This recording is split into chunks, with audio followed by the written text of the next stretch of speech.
Hi, it's Paula from Pola Quilting. Welcome back to my channel. Today I'm again working from my scraps from my tray. This is the magic scrap box for me. I've kind of captured information about my trays and what I'm keeping in them in few previous tutorials, which I will link in the description below. But also I have published an article on my blog, on my website, which explains it even more in detail.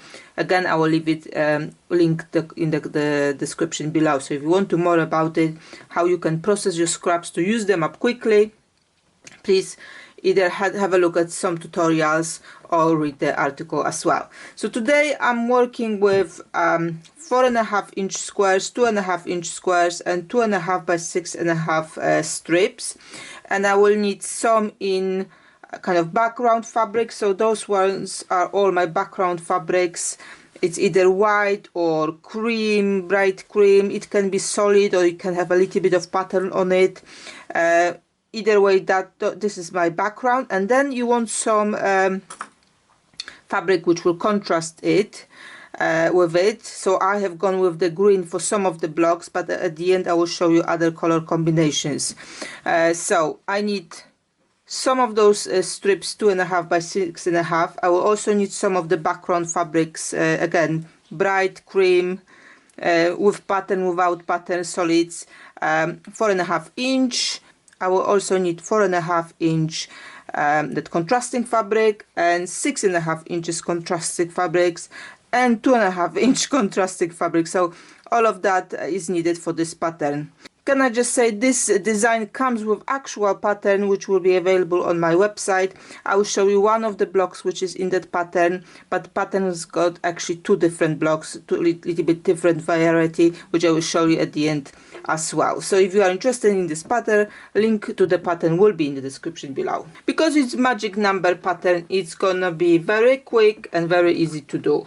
That's how we want to process our scraps. We don't want to spend too much time on them. We want to quickly use them up and enjoy what we make out of them. So you can see this is the background fabric I've got. It's got some kind of colorful spots. If you got something like this and you feel like this is just too much, those spots, use the left side as a right side of that fabric. That will be more kind of it will be brighter, so it's not gonna come out so much, and you can use it as a background fabric as well.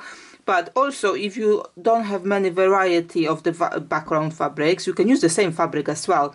But if you want to have a little bit variety and you don't have that many designs, each fabric counts as two, because once you can use it on the right side and once you can use it on the left side. Okay, so let's set it up. So at the top I need just 3 of my background squares, and let me just take another one. Got some other here, so that's 3. Then we put another 3, but it will be plain. Then I've got my green, and then I'll have another one plain. Then here in the middle I want 2 of those strips, and then on the sides again I will have just my background strips.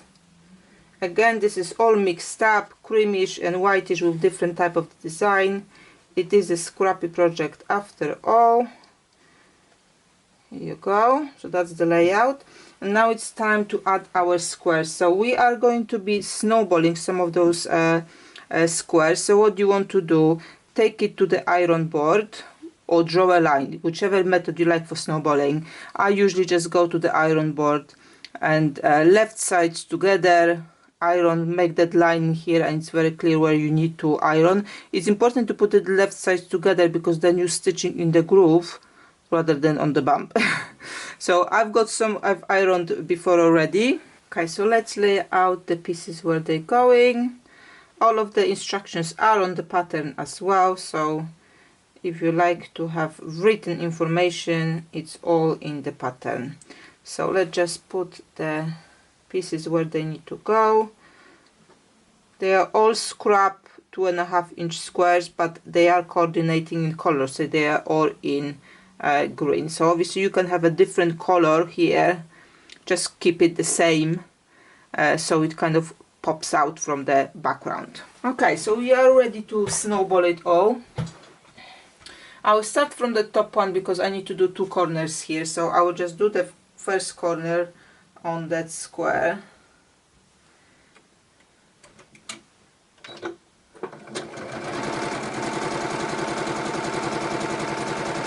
And then I will just carry on chain piecing here on those squares. Doesn't matter which corner you snowball, you just need to have one snowballed corner.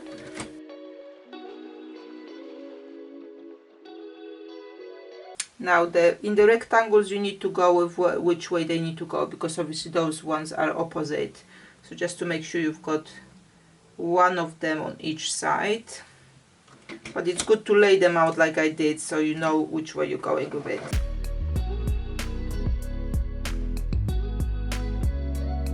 Now, because I like to chain piece and don't cut the thread, you know, in between, and I need those pieces to cut out the corners and take them to the iron, I will just take those two and sew them together as well, because that would have been next step anyway. So now I can take those ones out first, cut out all of the corners one by one, take them to the iron and iron them open, ready for the next step. Now all of those cutouts will go to one of the buckets where I'm keeping them for the project you're seeing now on your screen. And I already got the pattern in my head how to use up those tapes. So if you have scraps like this and you want to start working on them to put them on the adding tape, then pattern to use them up is coming soon. I might need to have some more of those corners first from different projects still. Okay, so now I can take it to the iron and iron it open up. Okay, so I can place my pieces back.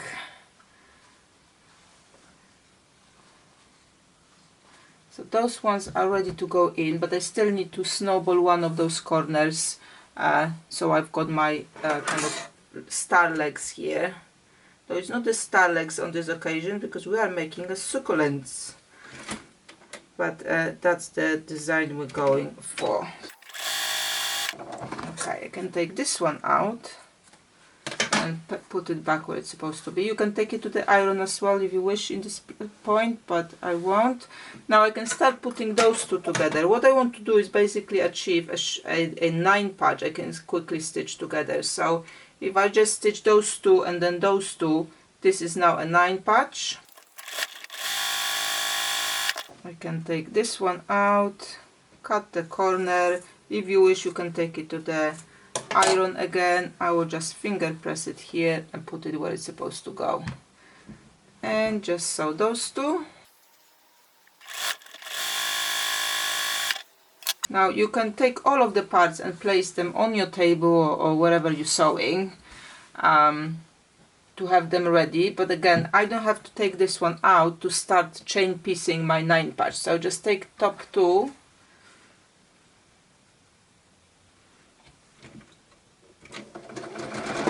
I've ironed those triangles whichever fabric wanted to, so basically it went to the dark here, but if the fabric would have laid flatter other way around I would have done it as well. So usually I just work with the fabric, that gives the best flat block. So I can take this one out now and put it where it's going to be.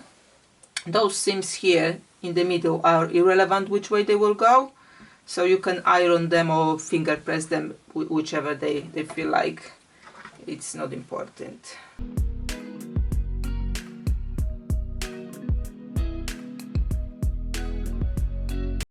Okay, I'll take it all out now and I can stitch the last part of them.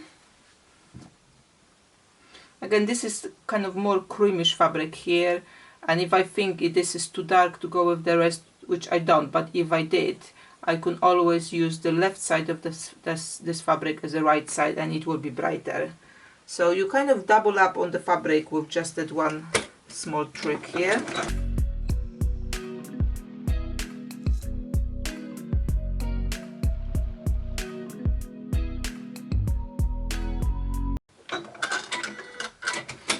Now I just will turn it around. If you want, you can take it in this point to the iron as well and just iron the seams so they are going in opposite direction. So for example, if those two go into the inside, those two will go to the outside. I will just do that as I go. Now in more complicated designs, or where you have a lot of pieces, how you can kind of skip the ironing but keep the seams going where you want them to go, you can just take a pin, and as you're sewing, put that seam where you know, whichever it wants to go, and just hold it with the pin in place. It's not here to make it to kind of nest with anything. It's just to tell you when you get to the sewing which way that seam you wanted to have to create whatever this, you know, effect you wanted. So that's my little trick on how to avoid the ironing but still have the seams going in the right direction. But those, like I said, in the middle section here, it's irrelevant whichever they go. We're just nesting those here as with the normal 9 patch. So in that first stitching, obviously it's irrelevant whichever they go, because they are not yet linked to anything else. I'm just nesting them.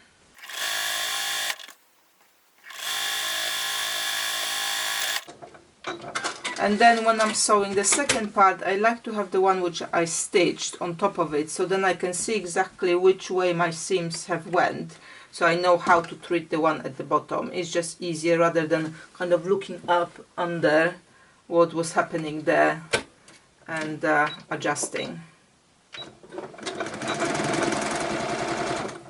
So this one was going towards me, so the bottom one needs to go to the other side.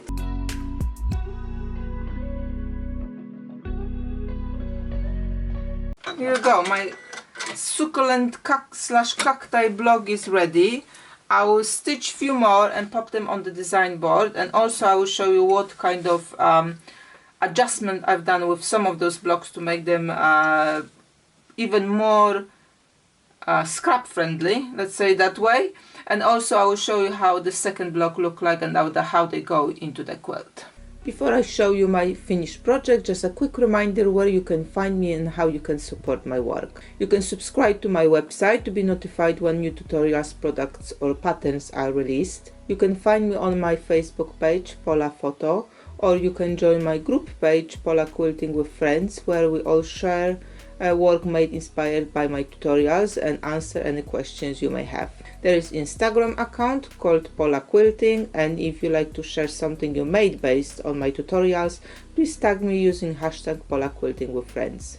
To support my work, please like, comment and share when you see my posts or tutorials. Let your quilting friends know about this channel and invite them to the group and subscribe to my channel. If you like to contribute extra, you can use super thanks on YouTube or buying me virtual tea, coffee or lunch available on my page. All links are in the description below. I would like to thank you all for all the support so far and letting me grow in what I do. So here it is, my quilt with both of types of the blocks. The block I showed you is 12.5 by 14.5 unfinished, quite nice big block, so you can make a quilt in no time. The other one is a bit smaller, it's 10.5 by 14.5 inches. So layout is 4 by 4, but just mix of those two blocks. It makes a nice lap quilt, but obviously you can always make it bigger by either adding more blocks in the columns rows or just add some nice borders around it. For some blocks, instead of the two strips, 2.5 by 6.5, I use crumbs. I also use crumb instead of 4.5 succulent color square. I think they look even better like that, more resembling the succulents. I mixed both types of the blocks in my quilt, both with the crumbs and without, so you can see it will all go in that scrappy quilt. Larger blocks, I use only green shades for all of them, but the smaller ones I kind of played with the colors. Succulents come in all shades, so you can really have fun with those, and it really depends on what scraps you have in your boxes. So I hope you enjoyed this tutorial. Please let me know in the comments below which color you like the best and what do you think about this pattern. Pattern is available at my online shop, and all the links are available in the description below. Happy sewing, everyone! Thank you for joining, thank you for watching, and see you next time.